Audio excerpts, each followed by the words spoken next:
నేపాల్ను ఒక్కసారిగా భారీ వరదలు వణికించాయి. నదులు ఉగ్రరూపం దాల్చడంతో గ్రామాలు, రహదారులు, వంతెనలు నీటిలో కొట్టుకుపోయాయి. ముఖ్యంగా నేపాల్ టిబెట్ సరిహద్దులోని రాసువా జిల్లాలో పరిస్థితి అత్యంత భయంకరంగా మారింది.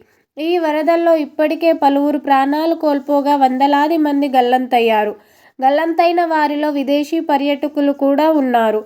భారతీయులు కూడా పెద్ద సంఖ్యలో ఉన్నట్లు అధికారులు వెల్లడించారు. అసలు ఈ వరదలు ఎందుకు వచ్చాయి? ఎక్కడ ఎక్కువ నష్టం జరిగింది? ఎంతమంది గల్లంతయ్యారు? రెస్క్యూ ఆపరేషన్లు ఎలాంటి చర్యలు కొనసాగుతున్నాయి? తెలుసుకుందాం. వందలాది మంది గల్లంతు. ఈ విపత్తులో పెద్ద సంఖ్యలో ప్రజలు గల్లంతైనట్లు అధికారులు చెబుతున్నారు. నేపాల్ టూరిజం బోర్డు ఆధారంగా వచ్చిన నివేదిక ప్రకారం సుమారు 500 మంది గల్లంతైనట్లు సమాచారం. దారిలో 295 మంది విదేశీయులు ఉన్నట్లు నివేదికలు పేర్కొన్నాయి. అందులో భారతీయులు కూడా ఉన్నట్లు సమాచారం. తాజా నివేదికల ప్రకారం సుమారు 105 మంది భారతీయులు గల్లంతైన వారి జాబితాలో ఉన్నట్లు సమాచారం. అయితే రెస్క్యూ ఆపరేషన్లు, సహాయక చర్యలు కొనసాగిస్తున్నామన్న ఈ సంఖ్యలు మారే అవకాశం ఉంది. అసలు వరదలకు కారణం ఏమిటి? ఈ వరదలకు ఖచ్చితమైన కారణంపై అధికారులు ఇంకా దర్యాప్తు చేస్తున్నారు. హిమపాతం లేదా మంచురాళ్లు భారీ ప్రవాహం కారణంగా నదికి అడ్డంగా ఏర్పడి ఉండొచ్చని నిపుణులు, అధికారులు అనుమానిస్తున్నారు. ఈ అడ్డంకికి ఒక్కసారిగా తెగిపోవడంతో భారీ మొత్తంలో నీరు దిగువ ప్రాంతాలకు దూసుకొచ్చి ఫ్లాష్ ఫ్లడ్స్కి కారణమై ఉండొచ్చని అధికారులు చెబుతున్నారు. అంటే ఇది సాధారణంగా కురిసిన వర్షాల వల్ల వచ్చిన వరదలు కాదని కొన్ని నివేదికలు అంచనా. గ్రామాలు, రహదారుల ధ్వంసం. వరద ప్రవాహానికి ఎంత వేగంగా వచ్చిందంటే నదికి సమీపంలోని ప్రాంతాల్లో ప్రజలు తేరుకునే అవకాశం లేకుండా పోయింది. ఇండ్లు దెబ్బతిన్నాయి, వాహనాలు కొట్టుకుపోయాయి, రోడ్లు తెగిపోయాయి, వంతెనలు ధ్వంసమయ్యాయి. చైనా టిబెట్ సరిహద్దు పైన ప్రభావం. నేపాల్లోని వరద ప్రభావం చైనా టిబెట్ సరిహద్దు ప్రాంతాలకు కూడా చెదిరింది.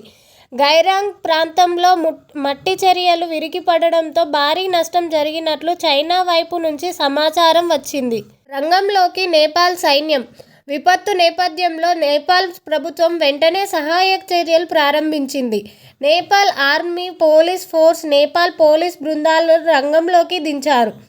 హెలికాప్టర్ల ద్వారా గాలింపు, రెస్క్యూ ఆపరేషన్లు కొనసాగుతున్నాయి. అయితే కొండ ప్రాంతం కావడం, రోడ్లు, వంతెనలు దెబ్బతినడం, వరద నీరు మట్టి పేరుకుపోవడం వంటి కారణాలతో సహాయక చర్యలకు తీవ్ర ఆటంకాలు ఎదురవుతున్నాయి. నదీ తీర ప్రాంతాలకు హెచ్చరిక. వరద నీరు దిగువ ప్రాంతాలకు కూడా వెళ్లే అవకాశం ఉండడంతో అధికారులు అప్రమత్తమయ్యారు. బొటకేసి, త్రిశూలి, నారావణి నదుల్లో పరివాహక ప్రాంతాల్లో నివసించే ప్రజలు నదీ తీరాలకు దూరంగా వెళ్లాలని అధికారులు సూచించారు. ప్రజలు సురక్షితమైన ఎత్తైన ప్రాంతాలకు వెళ్లాలని హెచ్చరికలు జారీ చేశారు. భారత్ నుంచి కూడా సహాయానికి సిద్ధం. ఈ విపత్తులపై మన భారతదేశం కూడా స్పందించింది. నేపాల్కు అవసరమైన మానవతా సహాయం అందించేందుకు భారత్ సహకారం అందించేందుకు సిద్ధంగా ఉన్నట్లు తాజా నివేదికలు వెల్లడిస్తున్నాయి.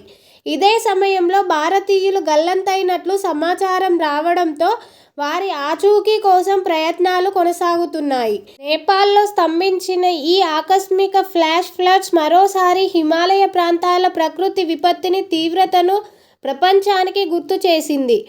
ఒక్కసారిగా ఉగ్రరూపం దాల్చిన నది కొద్ది నిమిషాల్లోనే ఇళ్లు, రోడ్లు, వంతెనలు కొట్టుకుపోయాయి. వందలాది మంది గల్లంతయ్యారు. మరికొందరు ఆచూకీ కోసం సహాయక బృందాలు తీవ్రంగా గాలిస్తున్నాయి. ప్రస్తుతం రెస్క్యూ ఆపరేషన్ గాలింపు చర్యలు కొనసాగిస్తుంది. మృతుల సంఖ్య, గల్లంతైన వారి సంఖ్యపై అధికారిక సమాచారం మారుతూ ఉండడంతో తుది లెక్కలు ఇంకా స్పష్టంగా తెలియాల్సి ఉంది. ఈ వార్తపై మీ అభిప్రాయాన్ని కామెంట్ చేయండి.